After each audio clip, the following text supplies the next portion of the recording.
right, welcome back, everybody.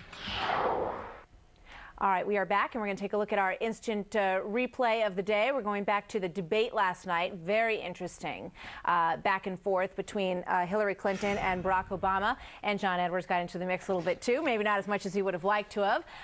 But let's take a look at Hillary from today talking about it. He clearly came last night looking for a fight. And he was determined and launched right in. And I thought it was important to set the record straight. All right, we heard loud and clear what the candidates were actually saying, but their body language also can speak volumes, and we have an expert on hand to sort it out for us. Let's take a look at this first instant replay. Go ahead. Now, let's talk about Ronald Reagan. What you just repeated here today is patent. Wait, no, Hillary, you just spoke. I did not say anything about Ronald Reagan. You said two things. You talked about admiring Ronald Reagan, and you talked about the ideas of the Republicans. I didn't talk about Ronald Reagan. We just had the tape. You just said that I complimented the Republican ideas. That is not true. All right, a lot of finger pointing going on there. That's the thing I noticed. Tonya Reiman is a body language expert, though, so we're bringing her in. She's the author of The Power of Body Language. Tonya, what did you make of that exchange? Well, you know, the first thing I noticed was how Barack, the voice, the change in his voice. Did you see how it became almost like husband talking to wife? Hillary, you know, so he became very strong in his voice, and she kind of took that role and went, okay, you know, I'll take the submissive role in that. However, the body language that was going on was a little bit different because she got very annoyed and twisted her body to the other way, almost as if she's disassociating herself with this. She's not going to finish this conversation. So there was some very large amounts of attention going on between the two, but he was very good and she was a little bit more defensive. All right, let's bring in our A-list and do some more of this. Tom DeLay is the former House Majority Leader, of course. And he joins us. We're glad to have him with us today. And we're also glad to have Kirsten Powers, who is a Fox News contributor and a Democratic strategist. Joe Watson's here. He's a diversity speaker and the author of Without Excuses. And Cheryl Casoni is here. She's a Fox Business Network anchor, of course, and there's quite a bit of market action to put into the mix today as well. So more than once, the verbal attacks got a bit personal last night. Let's take a look at our next instant replay, and we'll get everybody into the mix. While I was working on those streets, watching those folks see their jobs shipped overseas, you were a corporate lawyer sitting on the board of Walmart. I was fighting these fights.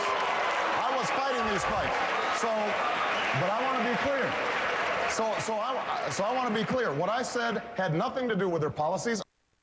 All right, as somebody said this morning, they had all their opposition research ready to go, and it just started spinning out of everybody's mouth. Tonya, I'm going to get to you in a second, but Tom DeLay, a lot of talk about Ronald Reagan last night at the Democratic debate. What do you make of these two going at each other? Oh, I thought it was wonderful, and for many different reasons, but that's what we ought to be doing in a debate.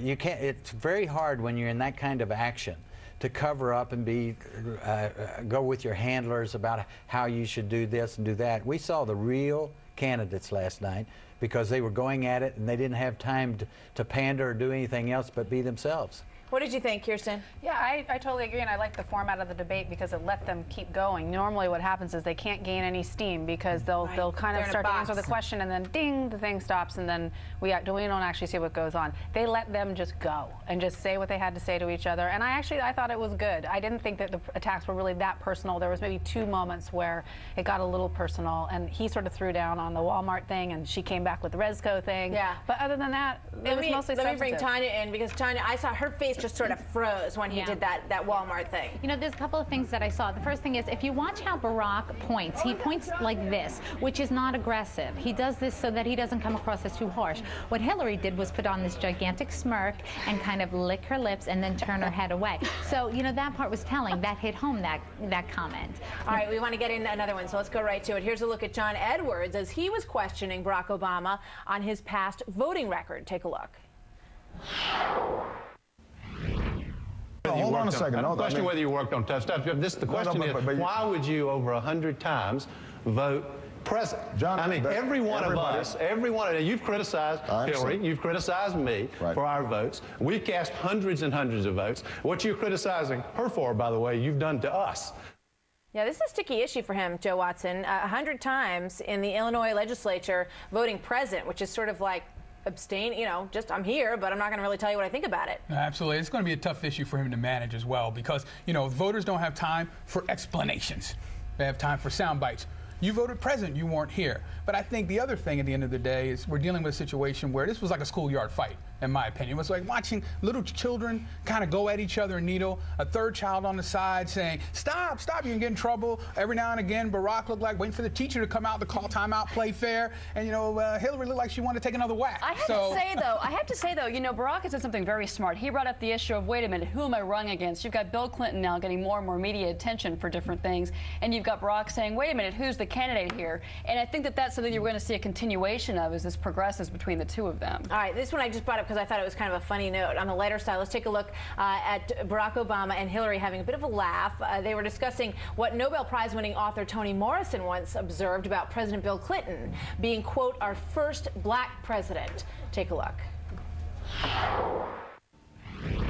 I would have to, you know, investigate more, you know, Bill's dancing abilities and, you know, some of this other stuff before I accurately judged whether he was in fact a brother.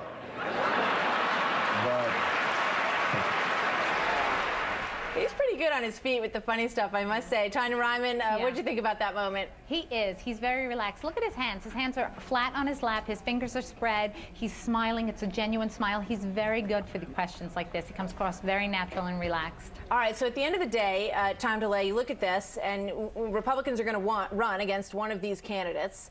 Who do you think is the strongest candidate based on that performance and everything else? I think they're both strong. They both bring strengths to the table. They both have weaknesses. My opinion, Obama better watch out because Hillary's very good at handling this. When she ran for the Senate, there's a young man that's not in the Senate right now by the name of Rick Lazio that tried to do this too, and she's very capable of handling these kinds of attacks. So I don't care who runs. They're both very liberal. Obama's. Are they both beatable? The Democrats have put together the most impressive organizational coalition I've ever witnessed. The Republicans don't have that, so it's going to be very difficult to beat them. And I have said early on that Hillary could very well, or Hillbilly, as I call her, could very well, both of them could win the presidency. All right, we're going to be right back with a lot more. Bill Clinton is a tireless campaigner for his wife, or is he? This is one of those unfortunate moments. Caught on tape napping. It has happened to others, and it just happened to him. Not so appropriate the place that it happened. We will show you next.